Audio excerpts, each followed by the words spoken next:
just so everybody understands, there's no excusing this. There's no rationalizing this. There's no, well, 5D chessing this. No, no, no, no, no. No. This is a horror.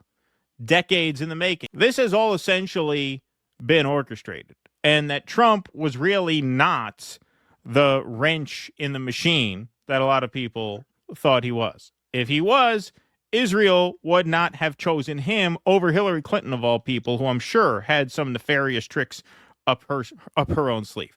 Oh yeah, But sure. but yeah, well, as we know, Syria was going to be her angle into Yep. this. Yep. All right. Yep. But Trump's was Israel's. And it makes sense when you think about it that after the debacle that was Iraq, they weren't going to be able to rally support in this country to attack Iran. So what do? We agitate in Israel, right? And we get them to attack Iran. And then, hey, they're our key ally. So we're going to have to help them. And when it gets dire, we're going to have to send our boys in.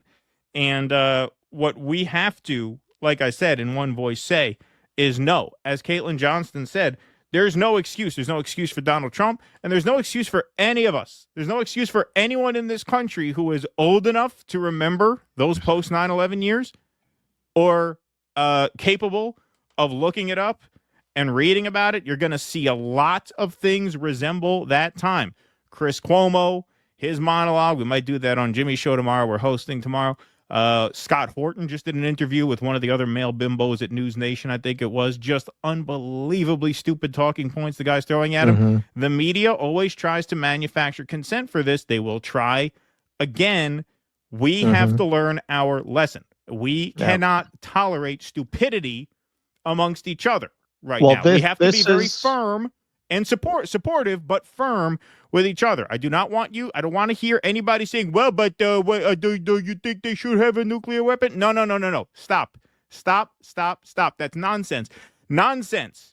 They're probably lying about them being right around the corner from a nuclear weapon. If they're not lying, the reason they are close to getting a nuclear weapon now, if that's true, and I don't think it is, but if it is because Donald Trump shredded the Iran deal at Israel's behest in exchange for helping him win in 2016. So either way, it's our fault and instigated by the United States and Israel, meaning there is no excuse to buy any of this bullshit. No war with Iran. That is the line, period. I don't want to hear any bullshit from anybody about anything.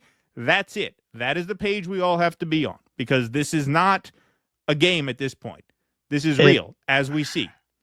It is very different from the Bush years in that there has been almost a quarter century of erosion in faith in institutions since then.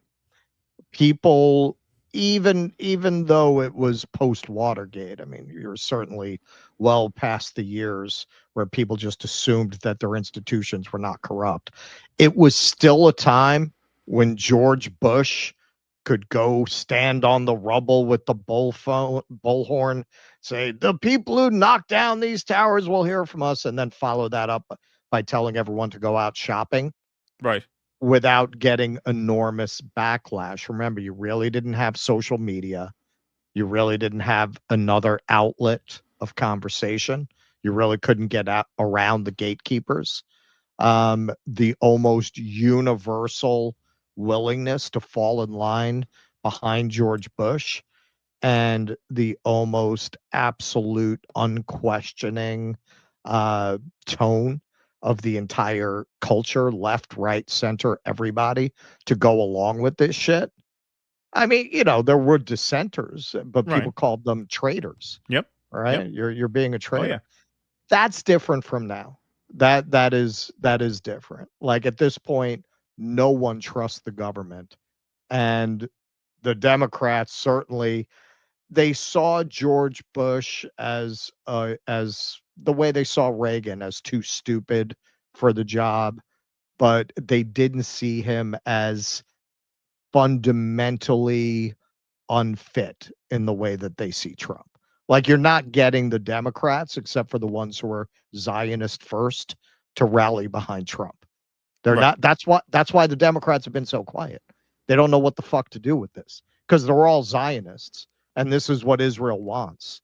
but they can't do what they did with George Bush, right? We're Right. standing You're talking about behind the our Democrats president. in Congress, right? So you have Hakeem Jeffries putting out a very mealy mouthed statement. Well, I'm, I mean, I'm, talk I'm, about a I'm take that talking age about, like milk. I'm talking about Democrats in general as well. Like they all rallied behind Bush at that time. Right? Yeah. Well, we set that aside. Politics ends at the water's edge, right? All that shit. They can't do that with Trump. They just can't, except the ones who are Zionist first and foremost. Before they're Americans, they're Zionist.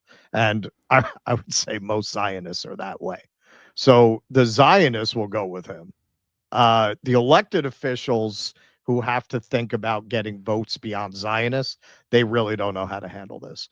Well, that's But what I mean. And at the rank and file, most Democratic voters, I wouldn't say are hostile to Israel, but I don't think they're afraid to speak out against the war now. yeah, Like, I but think you'll get that pretty broad based. that's a difference. Yeah. That's a difference. And they're not they just cannot rally behind Trump. They just Right. can't. That ship sailed. That ship sailed the night that he bombed Syria, and all the press basically signaled to him, "We'll give you the George Bush treatment if you stop calling us the fake news media." And he Right. didn't take the olive branch. Right. Exactly. Please clap.